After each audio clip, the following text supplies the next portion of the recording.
سلامونه دوستانو، په دې هیله یم چې روغ او جوړ باستئ. تېره شپه د پښتون ژغورنې غورځنګ مشر منظور پښتين په خپلو څرګندونو کې هغه کسانو ته یو ځل بیا په ځواب کې وویل چې وایي پښتانه افغانان نه دي. پر وینا یې د نړۍ له ټولو لابراتوارونو ته چلنج ورکړ چې د دنیا په هر ګوټ کې پښتون پروت وي ثابته دې کړي چې د افغان نه دی.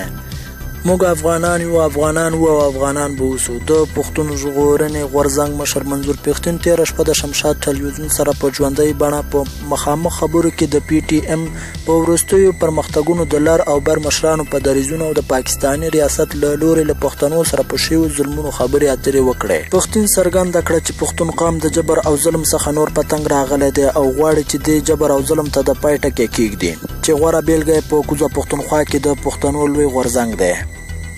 د پی ټي ایم مشر منظور پښتين د مرکې په دوام په خپلو څرګندونو کې ترهګر او ملاتړو په خطاب کې وویل چې نور به تاسو ته اجازه درنکړل شي چې د پښتون قام نسل وژنه په عامه توګه وکړئ. منظور پښتين پښتنو مشرانو ته په خطاب کې وویل چې د جنګ ختمولو لپاره د کرښې دواړو غاړو ته پښتانه قومونه په خپلو کې سره یو شي، اتفاق او اتحاد دې پیدا کړي، د جنگ مفکوره دې په سوله بدله کړي، دښمنۍ پر ځای د دوستۍ لاسونه سره ورکړي، بیا به په افغانستان کې رښتینې سوله قایمه شي.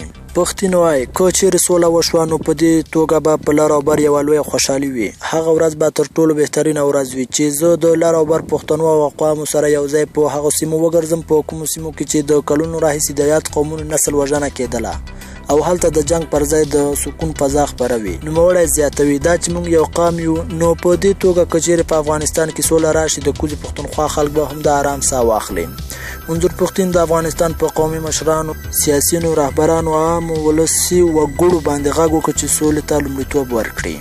که سوله مو راوسته نه به مو ډاکټر مري، نه به مو انجینر مري، نه به مو امام، نه به مو ملا او نه به عام ولس وژل کېږي. منظور پښتين په ټول ولس غږ وکړ چې د افغانستان په هر ځای کې د سولې غوښتلو لپاره سولیز لاریونونه وکړي تر څو هغه خلک پوه شي چې چې دا جنگ په موږ تحمیل کړی، چې دا ولس نور له جنګه بیزاره دی او د سکون اخیستلو لپاره راپورته شوي دي.